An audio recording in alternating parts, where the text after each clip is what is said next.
In 1984, a young girl and her father vanished during a weekend road trip, leaving behind a heartbroken mother in Austin, Texas. For over a decade, she searched for answers, haunted by unanswered questions. But when a shocking discovery is made 16 years later, the truth begins to unravel. The sun hung low in the sky, casting a warm, golden hue over the wide-open Texas plains. The road stretched ahead like a ribbon, endless and inviting, winding through fields of dry grass and scattered wildflowers. In the distance, the silhouette of the national park loomed, a lush green oasis against the barren horizon. It was a Saturday morning, the kind where the promise of adventure hung thick in the air. Inside their car, the windows rolled down to let the warm breeze in. Emma, only 10, leaned against a window, her fingers tracing patterns in the dust that had gathered on the glass. Her father, James, hummed along to an old country song on the radio. His eyes focused on the road, but his face illuminated by a soft smile. Beside him, Lila sat in the passenger seat, her hand resting on her lap. Her mind was elsewhere, distracted by the miles passing by, the life they had ahead of them in this simple moment. The family had always been close, their weekends spent in each other's company, exploring the world around them. Today, it was just the three of them, venturing out to a national park for a weekend they hoped would be filled with laughter, good food, and quiet moments in nature. The car hummed along, its engine steady and strong, just like the family's bond. There was no rush, no hurry. The world felt vast, untainted, full of possibilities. For a moment, it felt like they could go on forever. But the moment didn't last. Without warning, the car jolted. The sound of the engine sputtering echoed through the silence, followed by a low rumble that reverberated under the hood. James cursed under his breath, gripping the steering wheel tighter as the car began to slow. He shifted gears, tried to restart the engine, but it was no use. "Damn it," he muttered, glancing at Lila, who gave him a reassuring smile. "It's all right," she said, her voice calm despite the sudden tension in the air. "We're not too far from the park. Let's just get out and check it." James nodded and pulled the car to the side of the empty highway. There were no other vehicles in sight, just a vast expanse of road and the quiet hum of nature. They were isolated here, far from the nearest town. The silence seemed to stretch on forever. Emma unbuckled her seatbelt and swung the door open. She hopped out, stretching her legs as a cool wind blew through her hair. "Are we almost there?" she asked, her voice light, eager. James stepped out of the car and opened the hood. A cloud of steam rose, obscuring his view. Lila joined him, leaning over the engine to get a look. It didn't take long for James to realize that the problem was beyond a quick fix. The engine was shot. "I'll have to call for help," he said, pulling his phone out of his pocket. He cursed again as the screen flickered, showing no signal. Of course, no reception out here. Lila let out a small sigh, but it was a quiet one. She smiled at Emma and began walking down the road, trying to stretch her legs. "Let's try to stay calm," she said softly. "We'll figure out." The vast, empty landscape spread out before them, unbroken and silent. Lila walked a little further ahead, enjoying the peaceful solitude, while James tried to fiddle with the engine one more time. Emma, full of energy, skipped ahead, weaving between the tall grass and picking wildflowers along the side of the road. It was then that Lila turned and looked down the highway, an odd sensation crawling up her spine. She couldn't explain it, just a nagging, inexplicable feeling that something wasn't right. She shook it off, blaming the isolation of the situation and the sudden stress of their car trouble. But still, she couldn't shake the feeling that something was watching them. "Dad, come on," Emma called out from the distance, holding up a handful of wildflowers. "I found the prettiest ones." Lila turned back to James, her heart fluttering uneasily. Her husband had gone silent, his focus still on the car's engine, his back turned to her. She hesitated, glancing at Emma. It was just a gut feeling, nothing more. She blinked, trying to calm herself. But that was the last moment of peace. Without any warning, the wind picked up. A gust swept through the grass, causing it to sway violently, as if the earth itself were trying to speak. Lila's stomach turned. She couldn't see it, but she felt it, a sudden chill in the air, the sensation that the world had tilted, that something was about to change. She took a few steps toward Emma, but the sound of the car's engine revving violently shattered the silence. James turned around in a panic, just as the vehicle, left unattended, lurched forward, heading toward the edge of the road. The car, moving with unnatural force, careened off the road, plunging into the dense trees below. It crashed with a sickening thud, disappearing from sight. "James!" Lila screamed, her voice breaking. She ran toward the crash site, but the trees swallowed the car whole, leaving nothing but the sound of rushing wind in her ears. Emma stood frozen, wildflowers still clutched in her hand, as the world around them shifted, swallowing everything in a deep, hollow silence. James, Emma, gone. And in that moment, with the fading echoes of the car's crash and the soft rustling of the wind, the nightmare began. The hours bled into one another, each one dragging heavier than the last. Lila paced the living room, her mind racing, every corner of the house echoing with a silence that had never been there before. The clock on the wall ticked relentlessly, each second amplifying her fear. It was almost noon when the phone call came. At first, it was just static, a voice that was barely audible, struggling to push through the crackling noise of the long-distance line. Lila's breath caught in her throat. "Hello? James? Emma?" she asked, her voice shaking. The silence on the other end was deafening.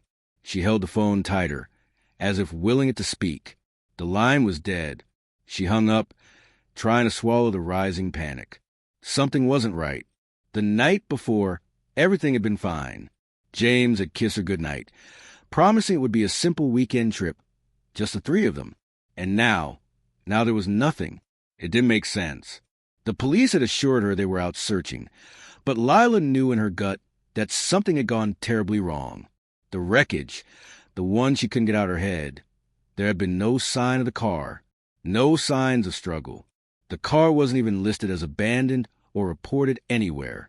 How could they have just disappeared like that? By the time the sun dipped low, the anxiety had turned into a gnawing, all-consuming grief. Lila stood at the window, staring into the yard as if expecting them to walk back through the door, somehow unaware that the worst had already happened. She kept going over the night in her mind, each detail a knife twisting deeper into her chest. Her phone rang again. She grabbed it, hopeful, desperate. This time, it was Detective Harris.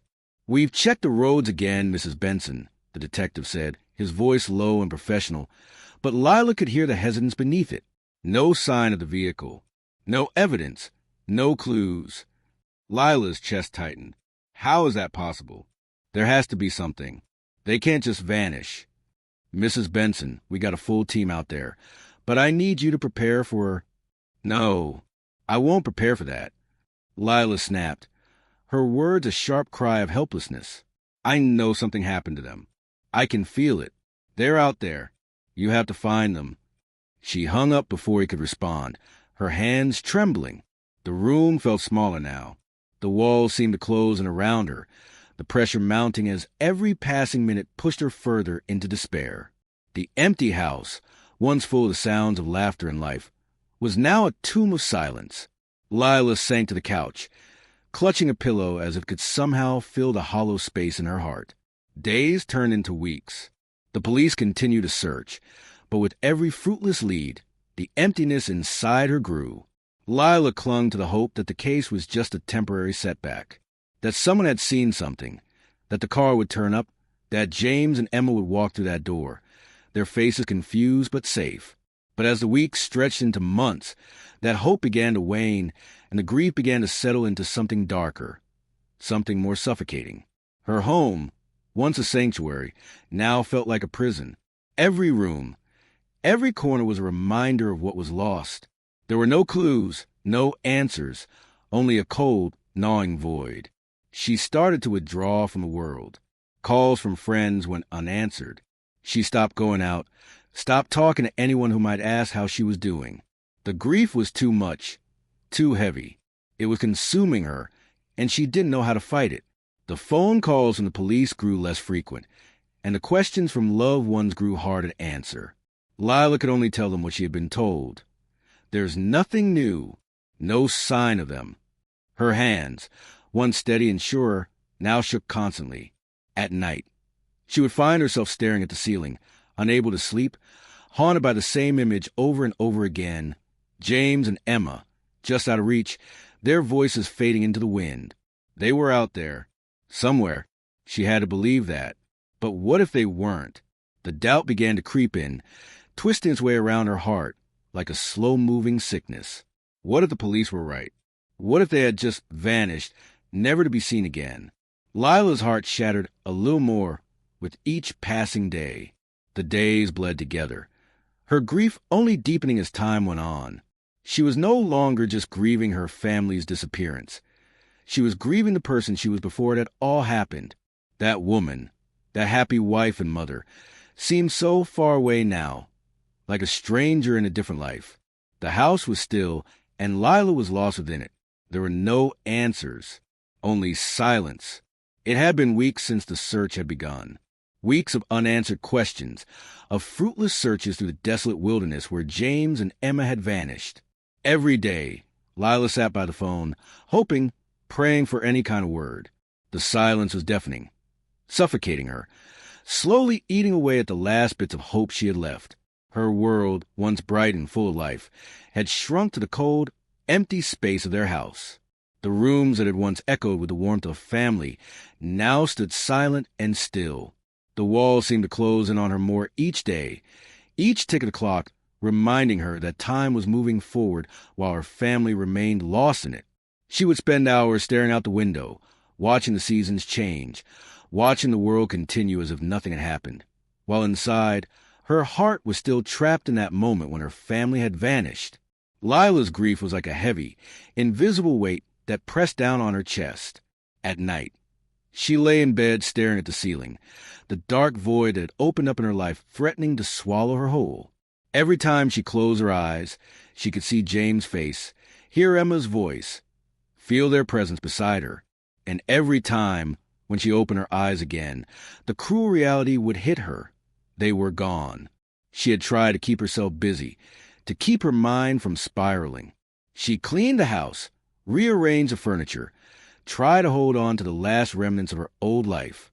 But every room, every corner, was filled with the echoes of what had been. The kitchen, once a place of laughter and family dinners, now felt cold and sterile. The living room, where they had watched movies together on lazy Sundays, felt like a museum of memories that no longer had any meaning. Lila would find herself standing in the middle of the room, frozen, unable to move. The phone calls from the police had become fewer. The updates, if they could even be called that, were growing more distant, more detached. Detective Harris, who had been her lifeline at first, now called only every few weeks, his voice lacking the urgency it once had. The words had started to feel hollow, as if he, too, had lost hope. "We're still looking, Mrs. Benson. We haven't found anything new, but we haven't given up," he would say. His words were meant to reassure her, but they only made the silence feel more oppressive. It was as if everyone had begun to accept what Lila could not, that James and Emma were gone, and they weren't coming back. Lila had stopped asking questions, stopped demanding answers. What was the point? What could anyone say to ease the unbearable weight of the loss? There was no explanation for their disappearance, no sign, no clue. Her family had vanished, and no one seemed to have the answers. The days blended together into an endless haze. Morning came, and she would wake to the same empty house. She would make her way to the kitchen, go through the motions of making coffee, as if life were normal. But each cup of coffee was a reminder that she was alone. No one was waiting for her to bring the mug to the table. No one was there to fill the silence with their laughter or their stories. Sometimes she would walk into Emma's room, now untouched, as if the world outside had frozen the moment Emma had left. The stuffed animals sat on the bed, their eyes wide and empty, waiting for their owner to return. Lila would sit by the window, watching the trees sway outside, trying to keep herself from remembering what she had lost. But the memories came anyway, flooding her mind, taking over. She would hear Emma's voice in the halls, calling for her, asking if she could have another snack or if they could go out and play. But when Lila would rush to answer, the house would be silent, too silent, and she would feel the sting of tears she couldn't suppress. The grief was so deep, it was like a physical pain that had settled into her bones. Days turned into weeks, and weeks into months. Lila no longer answered the phone when it rang. She didn't want to hear the same empty words from the police or well-meaning friends who tried to offer comfort. She had become a shadow of herself, moving through the world as if she were a ghost, unable to escape the dark cloud that hung over her. Her friend began to drift away. She had stopped returning their calls, stopped accepting invitations. They didn't know what to say. They couldn't understand the depth of her pain, the weight of the grief that had completely consumed her. They would say things like, "If you need anything, just call." But Lila knew they didn't really mean it. No one could understand. No one could feel the sharpness of the pain that came from not knowing what had happened to her family. One evening, after another fruitless call to the police, Lila found herself sitting in the dark living room, the only light coming from the dim glow of the television. It was on, but she wasn't watching it. She couldn't focus on anything. Her mind kept drifting back to that moment, the moment she had seen her family drive away, the last glimpse she had caught of their car as they disappeared down the road. Had she known then? Had she sensed, even then, that it would be the last time she would ever see them? Lila stood up, her legs unsteady as she made her way to the front door. She opened it and stepped out into the cool night air, breathing in the scent of the earth, the grass, the trees. Everything was still. The world seemed to hold its breath, as if waiting for something to happen. She stood there for a long time, looking up at the stars, feeling a mixture of hopelessness and longing. And then, in that moment, she made a decision. She wouldn't just wait anymore. She wouldn't sit in this house and let the days slip by. She would search. She would find the answers, no matter how long it took, no matter how much it hurt. Because if there was one thing Lila knew, it was that she couldn't live like this. Not anymore. It had been 6 months since James and Emma vanished, and the world had continued on as if nothing had happened.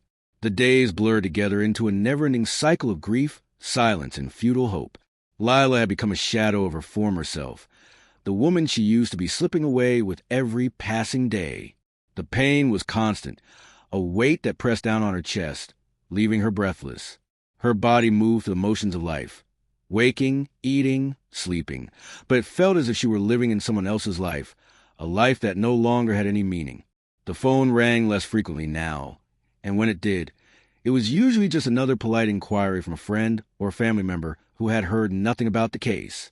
"We're still working on it," they would say, their words always empty, as if they were just trying to fill the silence with something. But the truth was that no one knew anything. No one had any answers. Lila had stopped taking calls. The police had all but given up, their visits becoming shorter and less frequent. Detective Harris had stopped calling altogether. He had said everything he could say. "I'm sorry, Mrs. Benson. We don't have any new leads." His voice had become tired, detached, as though even he had started to accept that this case would never be solved, that her family was gone, lost forever to a fate no one could understand. Every room in the house felt colder now. The pictures on the walls, once filled with memories of family vacations, birthdays, and quiet evenings at home, now seemed like relics from another life. Emma's smile, frozen in time, taunted Lila, reminding her of everything she had lost. It felt like she was losing her mind, losing herself. The grief had sunk so deep into her bones that it was hard to remember who she had been before. The weight of the silence was unbearable. Lila found herself sitting at the kitchen table for hours, staring at the empty chair where Emma had once sat, her fingers wrapped around the chipped mug that had once been James' favorite. It felt like everything she had known, her life, her family, her purpose, had been ripped away in one fell swoop, and she was left with nothing but the emptiness that seemed to echo through every corner of the house. Some mornings, she would wake up to find herself still dressed in the clothes she had worn the day before, too numb to change, too exhausted to care.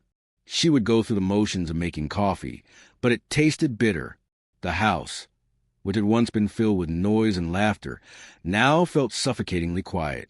Even the air seemed heavy with the weight of everything unsaid. Lila found herself walking through the house in a daze, tracing the edges of the furniture as though looking for some trace of the life that had once been. She would wander into Emma's room, where the stuffed animal still sat on the bed, where the small desk was scattered with crayons and unfinished drawings. It was as though the house had stopped, frozen in time. But everything in it was a reminder that Emma would never come back, and Lila couldn't escape the suffocating reality. She had stopped talking to friends. The few who still reached out did so out of obligation, but Lila couldn't bring herself to respond. What was there to say? There were no words to explain the crushing emptiness she felt. How could anyone understand the pain of losing her daughter, her husband, with no answers, no closure? One evening, as Lila sat alone on the couch, her mind drifting to the same dark thoughts that had consumed her for months, she heard a knock at the door. At first, she didn't move. It was probably just another neighbor, someone checking in, try to offer comfort that she couldn't accept. She had become tired of the well-meaning gestures that never seemed to ease the pain. But the knock came again, louder this time. Reluctantly, Lila stood and made her way to the door, her heart pounding in her chest. She opened it slowly, and there, standing in the doorway, was Detective Harris. "Mrs. Benson, he started, his voice trailing off when he saw her face. She must have looked as hollow as she felt. I know it's been a while, but I thought you should know something." Lila swallowed, her throat dry. "What is it?" she asked, her voice a mere whisper. Harris hesitated before speaking. "We found something. We don't know what it means yet, but we found a lead.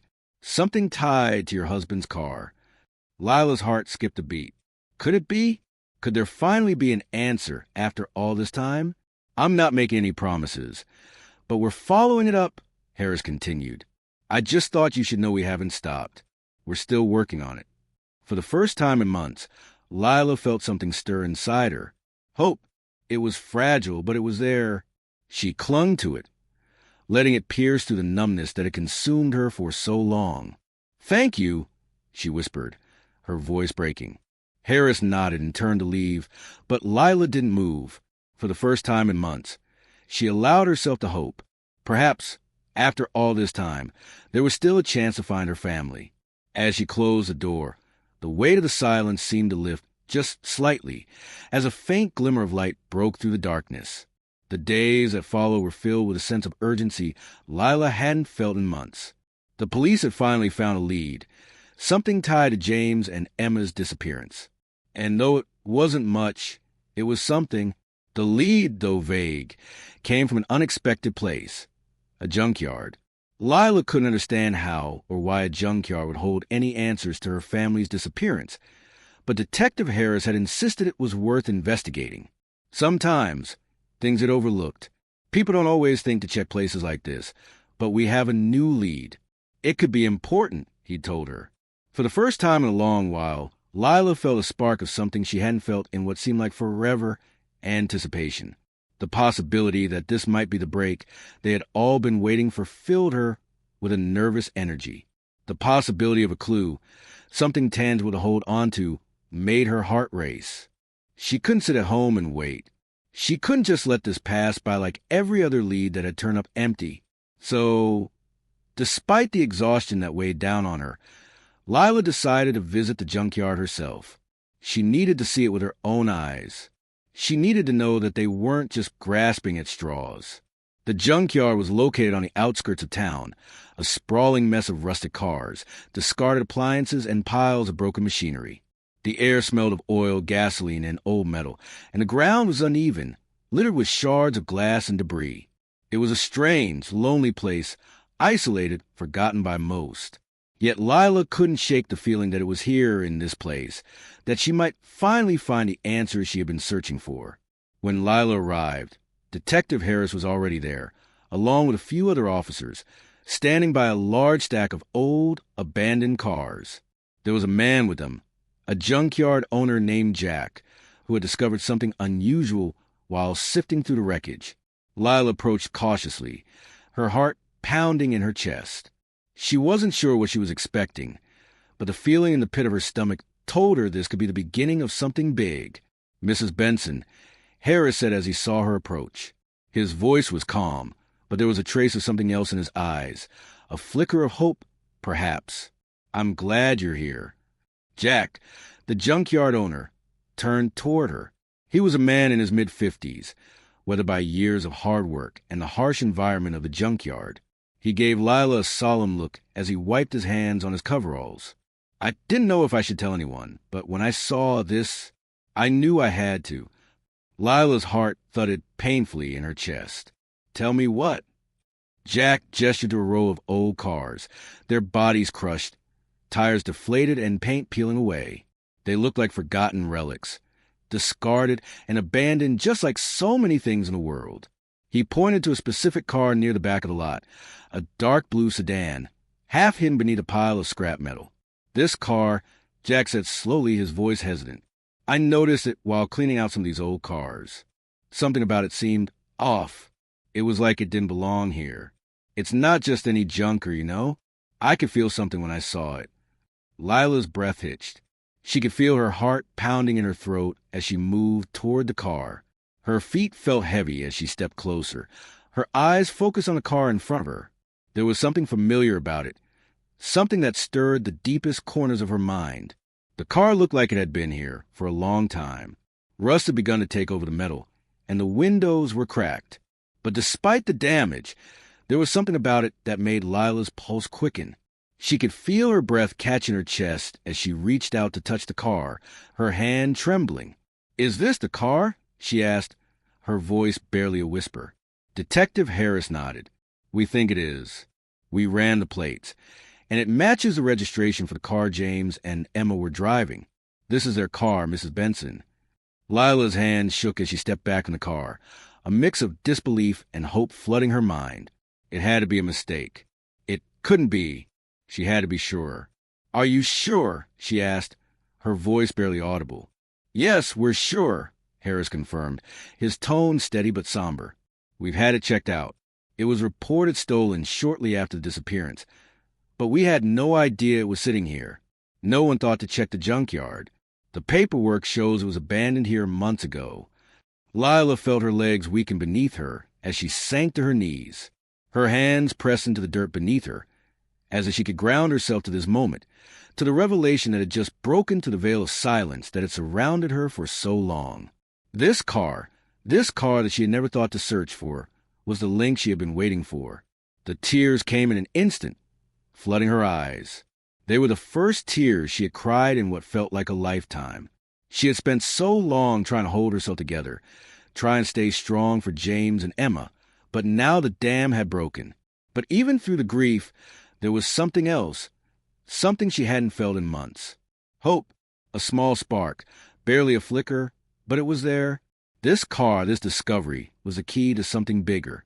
The mystery wasn't over. There were answers to be found. Is there more? She asked, her voice raw. Please tell me there's more. Harris exchanged a glance with Jack before nodding. We're just beginning the search here. We've already started going through the area, but there's more to this than we realized. We're not giving up.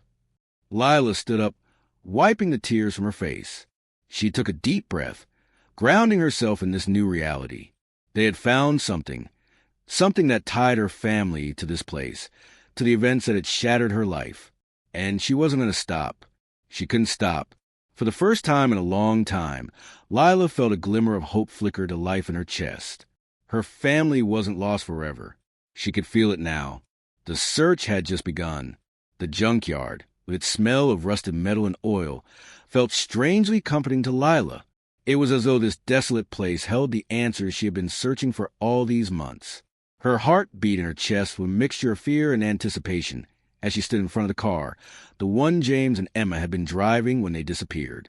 The officers were already inspecting the vehicle, and Lila could barely contain her emotions. This was it, the breakthrough she had been waiting for. Detective Harris had told her there was a lead here, and now, as she looked at the old car, she realized how much this discovery meant. Mrs. Benson, Harris said, pulling her from her thoughts. He was holding something in his hand, small, ordinary, but it had the potential to change everything. We found this in the glove compartment. Lila's heart skipped a beat. Harris opened a small plastic bag to reveal a key. It looked like any other key, simple and unremarkable, yet to Lila, it felt like a lifeline. We're not sure what it's for, Harris said, studying her closely. "But we'll check it out. It could be a clue." Lila's mind raced. This key, this small, seemingly insignificant object, was a part of her family's disappearance. It could be the clue she had been waiting for. Could it be from the trunk? Lila asked, her voice barely above a whisper. Harris nodded. "We'll find out soon enough. Let's open it." As Harris carefully opened the trunk, Lila's breath caught in her throat. She could feel the weight of this moment pressing down on her chest. This was a turning point. She had to believe it. Inside the trunk, there was camping gear, sleeping bags, a tent, and empty water bottles. Ordinary things, the kind of items James and Emma would have packed for their weekend trip. But in the corner, there was something else, something out of place. A small, crumpled bag wedged beneath the camping supplies. Harris reached in and pulled it out, handing it carefully to Lila. She hesitated before opening it, her hands trembling. Inside, she found Emma's favorite stuffed animal, a small pink sweater, and a pair of James sunglasses. It was all familiar, things she had seen just days before the trip. Her heart clenched. These were the things she had been holding on to, the small reminders of her family. But then Lila's eyes fell on something else, a thick envelope tucked under the items. Her fingers shook as she pulled it out. The envelope had no markings, no name, just a plain, sealed packet. "Open it," Harris urged, his voice steady, though Lila could hear the tension beneath it. With shaking hands, Lila tore open the envelope and pulled out a series of photographs. The first image showed James, standing outside an unfamiliar building, holding something in his hand, an envelope, much like the one she was holding now. The second photo made Lila's heart stop. It showed Emma, standing in front of a shadowy figure, her hands bound. Lila gasped, her stomach turning. This wasn't just an accident. This was something far worse.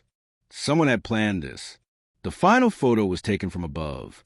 It showed an industrial warehouse, surrounded by a chain-link fence. The building was large, dark, and ominous. On the side of the building, half faded but still visible, was a familiar logo. Lila recognized it immediately. "This building," Harris said, his voice quiet but serious, "is an old industrial site on the outskirts of town. Been abandoned for years, but it's still listed as an active property in some records. We need to check it out." Lila's hands shook as she absorbed the information. This was the lead they needed. This was where they had to go next. The images, the building, they all pointed to something bigger than she could have ever imagined. Her family wasn't just missing. They had been caught up in something much darker. Her mind raced. Whoever was behind this knew more than she had ever realized. This wasn't just a random disappearance. They had orchestrated it. They had planned it. "We need to go there," Lila said, her voice steady now, the fear replaced by something else, something fierce, determined. "Now." Harris nodded, his expression grave. "We'll go right away. Stay close, Mrs. Benson. This might be dangerous." Lila didn't care. Nothing mattered but finding out the truth, the possibility of finding James and Emma, of finally getting the answers she so desperately needed, was too important. As the team prepared to leave, Lila stood there for a moment, staring at the photos spread out on the hood of the car. This was the breakthrough she had been waiting for. She wasn't going to stop now. She couldn't stop now. The discovery had changed everything. They were close. So close. For the first time in months, Lila felt a glimmer of hope. The truth was out there, and she was going to find it. The drive to the industrial site felt like an eternity. The city streets slowly gave way to more desolate areas, and Lila's mind raced with the weight of the discovery at the junkyard. The photographs, the envelope, the key, everything seemed to point to this dark, forgotten place. "Not much further now," Harris said, his voice breaking through Lila's thoughts. His hands gripped the steering wheel tightly, his gaze fixed ahead. Lila felt a sense of dread rise in her chest. She could see the warehouse ahead, a looming, dilapidated structure surrounded by a rusty fence and overgrown weeds. It was dark, ominous, and abandoned-looking. The air felt thick with tension. As Harris drove closer, Lila's pulse quickened. This was it, the place from the photos, the place that held answers. They parked near the entrance, where an old, rusted gate was barely hanging on its hinges. Officers quickly moved to secure the area, checking the perimeter. Lila felt the weight of the moment pressing on her. This was where James and Emma had been. This was where everything had started. "Stay close," Harris warned as they stepped out of the car. Lila nodded, her hands trembling as she held the folder of photographs tightly. Each step toward the warehouse seemed to drag her deeper into the mystery. The cold air carried a strange feeling, a sense of unease. Inside the warehouse, the light was dim, filtered through broken windows and cracks in the walls. The place smelled of dust, metal, and decay. The officers moved cautiously, flashlights cutting through the darkness. Lila followed closely behind Harris, her steps hesitant. "Keep your eyes peeled," Harris said quietly, his gaze scanning the shadows. "We don't know who or what we're dealing with here." Lila nodded, feeling the tension in the air.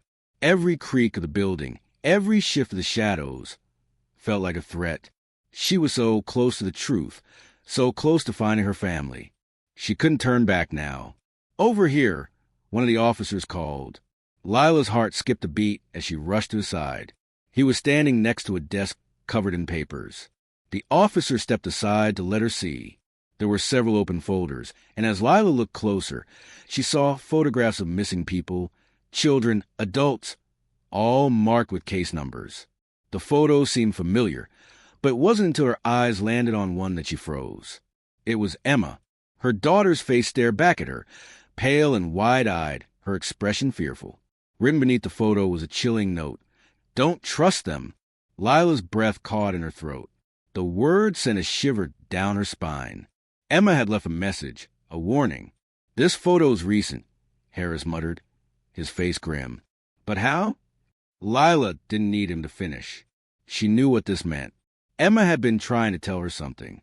They had her, and they were watching her. Harris flipped through the files, his hands moving faster. Then he stopped, pulling out a different photograph. Lila's heart sank. It was a picture of James, standing outside the same warehouse, holding an envelope, just like the one Lila had found earlier. "Your husband was here," Harris said quietly, his eyes darkening. "This isn't a random disappearance. There's more to this." Lila's mind reeled. James had known something. He had been here. And Emma, there was one more photo. It was an aerial shot of a warehouse surrounded by a high fence, a desolate place that seemed to stretch endlessly into the night. The faded logo on the building sent a chill through Lila. She had seen that logo before. It was on the old map James kept in the attic. "This is big," Harris said, his voice hardening. "We need to find out what's going on here." Lila turned the map pinned on the wall. The officer had been right. The pins marking locations and names all pointed to something larger, a network of disappearances. Her family wasn't just a casualty. They were part of something far more dangerous. "We need to go to this building," Lila said, her voice tight with urgency. "We need to find where this leads." Harris nodded. "We'll move quickly, but we need to be careful. Whoever is behind this isn't going to let us get close easily." The officers packed up the files, preparing to leave, but Lila couldn't tear her eyes away from the photographs. This was it. This was the break they had been waiting for. But it was only the beginning. Harris looked at her, his face grim but determined. "Let's go. We got a long night ahead." Lila stood up, taking a deep breath. She wasn't just searching for her family anymore. She was searching for answers, answers that could destroy everything she thought she knew. But she couldn't stop. She couldn't turn back. For the first time in months, Lila felt something she hadn't felt in a long time. Hope, but it was tempered by fear. The closer she got to the truth, the more dangerous it became. They left the warehouse, stepping into the cold night air. Lila looked back once, the weight of the discovery settling deep in her chest. There was no turning back. They were on the trail now, and no matter where it led, she would follow. For James, for Emma, for the truth. The drive to the location marked on the map felt like a blur. Lila's mind was racing with 1,000 thoughts, but none of them made sense. What had she just discovered? What kind of operation had her family been caught up in? And most importantly, What had happened to James and Emma? The night seemed to stretch on forever. The fog was thick, swallowing the headlights of the car, and making the world outside seem almost unreal. The closer they got to the building, the more the sense of dread settled in her chest. This was it, the place where everything would change. Harris drove with focused intensity, glancing occasionally at the map. "We're getting close," he said, his voice steady but filled with the kind of seriousness that only came with facing something dangerous. "Stay sharp. We don't know who's waiting for us." Lila nodded silently. Her throat was dry, her hands clenched in her lap. She had no idea what they would find when they arrived, but she had come this far. She couldn't stop now. The buildings around them were run down, abandoned, forgotten by time and people. The road narrowed, the trees growing thicker as they passed.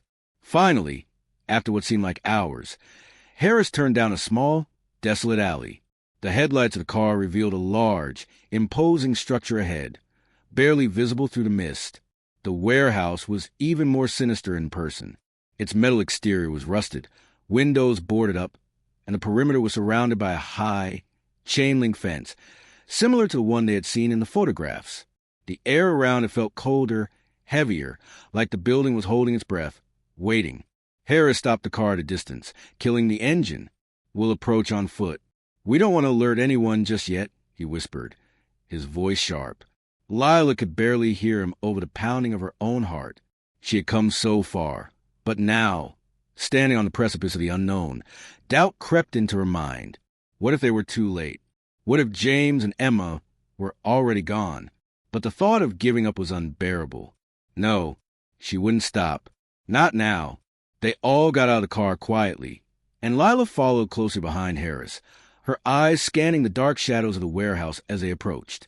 The air was thick with the scent of damp earth and old metal.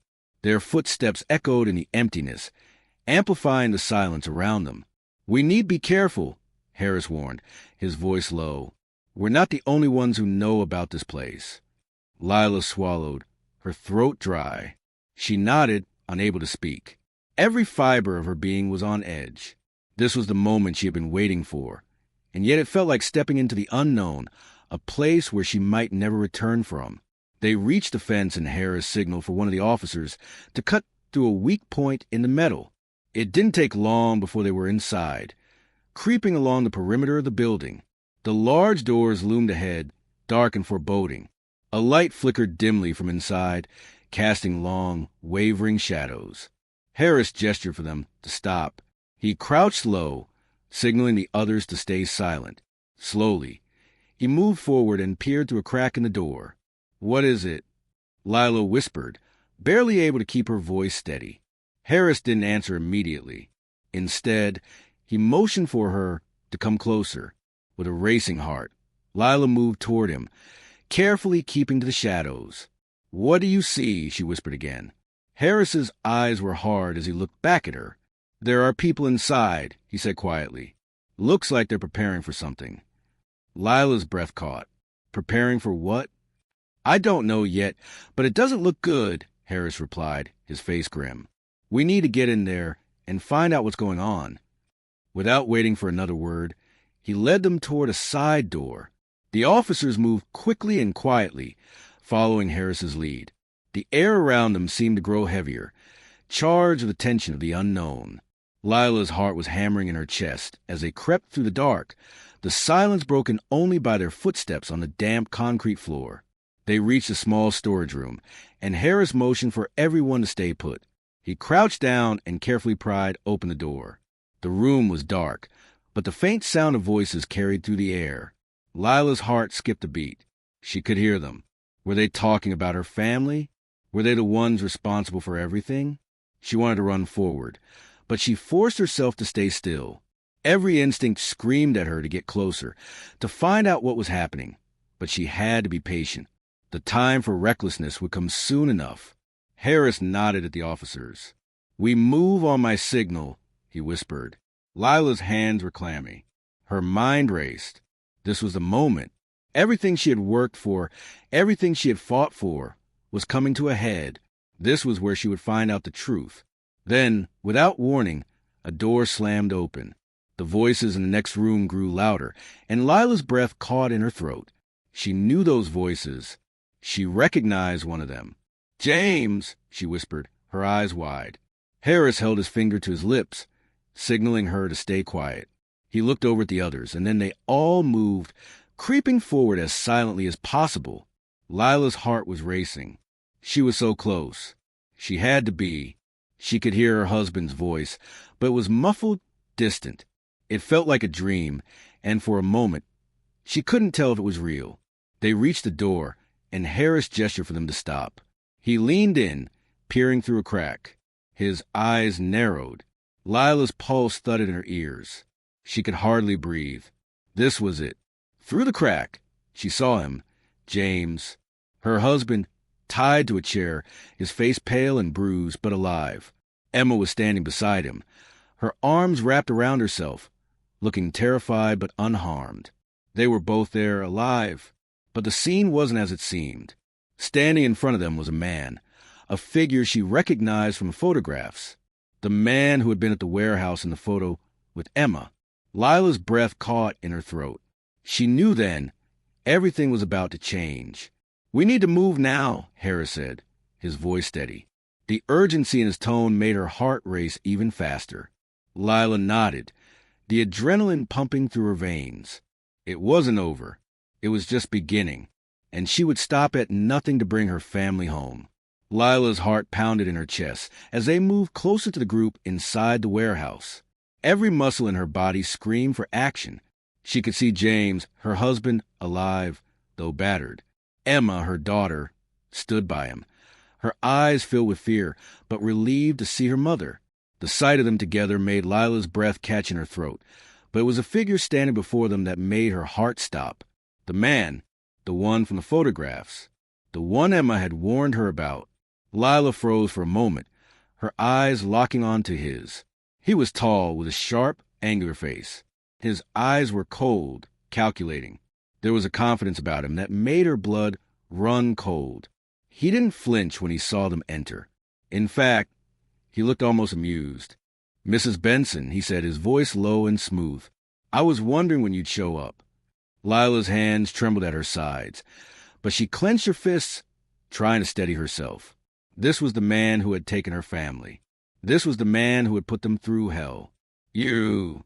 Her voice broke, but she swallowed hard and continued. "You have no idea what you've done." The man smiled, a twisted smirk that sent a chill through her. "I know exactly what I've done. You see, Mrs. Benson, people like you never understand. You think you're looking for answers, but you're really just wasting your time." Harris stepped forward, his tone sharp, his hand hovering near his weapon. "Let them go," he said, his voice steady but firm. "You're not getting away with this." The man raised an eyebrow, his expression almost bored. "You think you can stop this? You're too late, detective. Everything has already been set in motion. The wheels are turning, and nothing you do can stop it now." Lila's gaze flickered to her family. They were both tied up, but they were alive. She had to believe they could make it out of this, that they could survive whatever this man had planned. She couldn't let fear paralyze her. She had to act. With a swift motion, Lila stepped forward, her voice cold and hard. "What are you doing to them?" she demanded, her eyes narrowing. "Why? What is this all about?" The man laughed, the sound echoing through the empty warehouse. "You're not as smart as your husband, Mrs. Benson." He had his suspicions. But in the end, it didn't matter. People like him don't get to play with the big boys. Lila's mind raced, trying to piece together fragments of this twisted puzzle. "What do you mean by big boys?" she asked, her voice steady despite the storm of emotions inside her. The man's smile faded slightly, his eyes narrowing. "You think this is just about your little family? No, this is much bigger than that. There are people behind this, powerful people. People who pull the strings from the shadows. And your family, well, they just happen to get in the way." Lila's heart sank. This was bigger than she had ever imagined. It wasn't just about a random kidnapping. It was part of something much more dangerous, something that had been operating in the shadows for years. "Who are they?" she demanded, her voice shaking with a mixture of fear and anger. "Who's behind this?" The man's eyes flashed with something, either amusement or contempt. It was hard to tell. Does it really matter? You wouldn't be able to do anything about it even if you knew. The wheels have been set in motion, Mrs. Benson. And now, you're just a part of it. Lila's breath caught. This wasn't just about revenge. It wasn't just about her family. This man, these people, had plans, dangerous plans, and they were willing to go to any lengths to see them through. Before Lila could respond, the sound of footsteps echoed from behind them. More figures emerged from the shadows, men in dark clothing, their faces hidden behind masks. It was clear now, this wasn't just one man. This was a network, a system, and they weren't about to let anyone stand in their way. Harris's hand moved his gun, but the man held up a hand, signaling the others to stop. I wouldn't do that, Detective. You're surrounded. You can't win this fight. Lila's mind was racing. There had to be something they could do. They had come this far. They couldn't just let this man walk away with their lives. A thought hit her, something that made her stomach twist with a cold sense of determination. She wasn't going to play by their rules anymore. Lila's voice was steady, her words calculated. You don't get to decide this. Not anymore. You think you can control everything? You think you can hold us here and walk away unscathed? No, this ends tonight. The man's eyes narrowed. You're a fool if you think you can stop this. Before he could react, Lila lunged forward, grabbing the edge of a metal pipe that had been discarded nearby. She swung it at the nearest figure, knocking the man off balance. Harris moved quickly, taking advantage of the distraction to subdue one of the masked men, but Lila's focus was on James and Emma. They had to get out. They had to survive. Go! Lila shouted to her family, her voice filled with desperation. Run! For a moment, time seemed to freeze. The warehouse was filled with chaos, flashes of movement, the sound of struggle, and the sharp, metallic scent of fear. Then, the world came crashing back into focus. Harris was holding off on the men, while Lila grabbed her husband and daughter, pulling them toward the exit. They were almost there, but as they reached the door, the man's voice rang out, sharp and filled with fury. You think you've won? This is just the beginning. You have no idea what's coming for you. Lila didn't turn back. She couldn't. She just kept moving, pulling her family into the night. The chaos was behind them, but the fight wasn't over. They had escaped. But the real battle was only just beginning. They were going to fight back. And this time, they weren't going to stop until they had destroyed everything this man had built. The truth was out there, and Lila wasn't going to rest until she had it. The cold air hit Lila's face as she pushed forward, hand tightly gripping James while Emma clung to her side.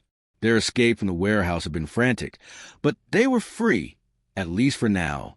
But the fear was still sharp in her chest. They needed to keep moving, find safety. Dad, what happened?